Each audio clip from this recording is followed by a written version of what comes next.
Hello hi வணக்கம் மக்களே, நான் உங்கள் ராஜேஷ். இது ராஜேஷ் கிச்சன்ஸ். நம்ம இன்னைக்கு என்ன பார்க்க போறோம்னா பூரி கிழங்கு செய்யறது எப்படின்னு பார்க்க போறோங்க. இந்த வீடியோ உங்களுக்கு பிடிச்சிருந்ததுன்னா நம்ம சேனலை சப்ஸ்கிரைப் பண்ணிக்கோங்க. கூடவே இருக்கிற பெல் சிம்பிளை கிளிக் பண்ணி ஆல் கொடுத்துக்கோங்க. வாங்க இப்போ எப்படி செய்யுதுன்னு பார்த்துடலாம். அடுப்பில் ஒரு கடாய் வச்சுக்கலாங்க. ஆயில் விட்டுக்கலாம்.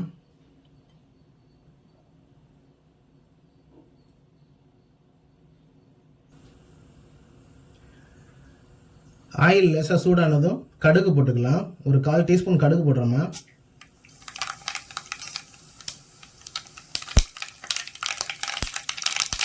கடுகு பொரிஞ்சதும் ஒரு 2 டீஸ்பூன் கடலை பருப்பு போடுறேன்.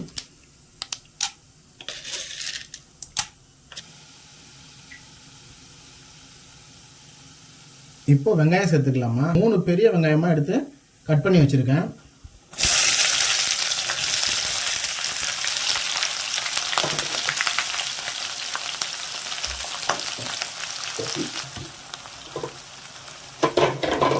இப்போ ஒரு சின்ன சைஸ் தக்காளி எடுத்துருக்கேன், அதையும் சேர்த்துக்கலாம்.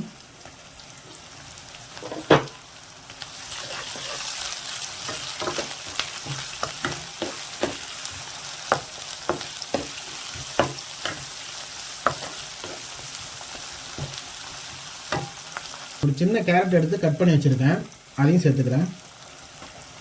கருவேப்பிலை, பச்சை மிளகாய் இதையும் சேர்த்துக்கிறேன்.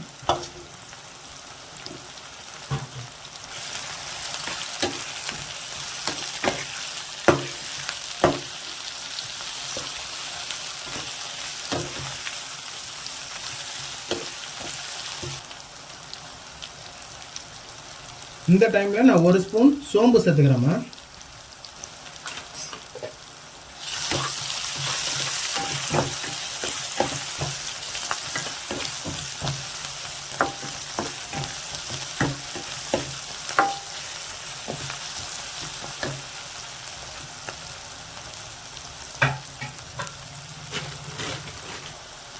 ஒரு 1/4 டீஸ்பூன் மஞ்சள் தூள் சேர்த்துக்கிறேன்.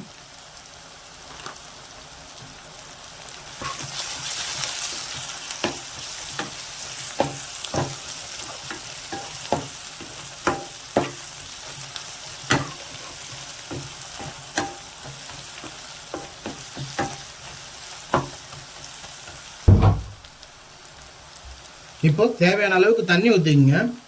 உங்களுக்கு எந்த அளவுக்கு மசாலா வேணுமோ அந்த அளவுக்கு கொஞ்சம் தண்ணி ஊற்றிட்டு கடலை மாவு கரைச்சி ஊற்றிக்கலாம்.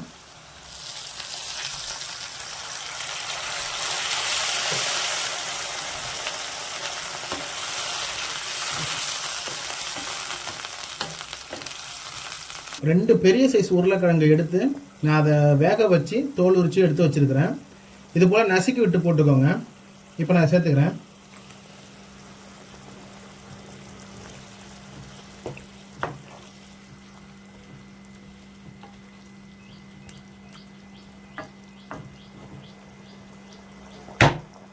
உருளைக்கிழங்கு போட்டதுமே நான் உப்பு சேர்த்துக்கிறேம்மா.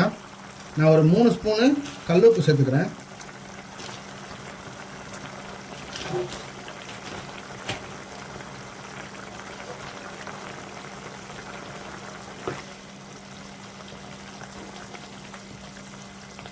இது ஒரு 5 நிமிஷம் நல்லா வேகட்டும்.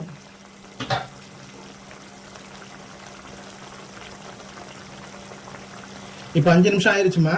நான் கடலை மாவு ஒரு 4 ஸ்பூன் எடுத்து கரைச்சி வச்சுருக்கேன். நல்லா கட்டி இல்லாமல் கரைச்சி எடுத்துக்கோங்க. அதை நான் இப்போ சேர்த்துக்கிறேன்.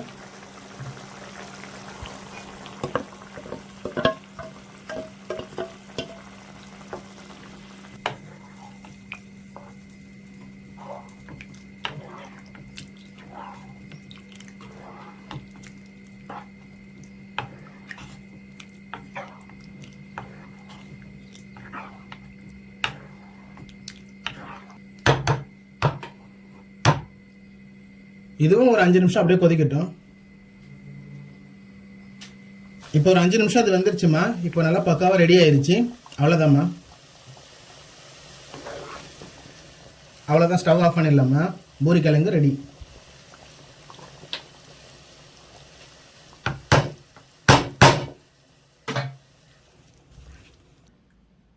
இந்த வீடியோ உங்களுக்கு பிடிச்சிருந்ததுன்னா நம்ம சேனலை சப்ஸ்கிரைப் பண்ணிக்கோங்க. கூடவே இருக்கிற பெல் சிம்பிளை கிளிக் பண்ணி ஆல் கொடுத்துக்கோங்க.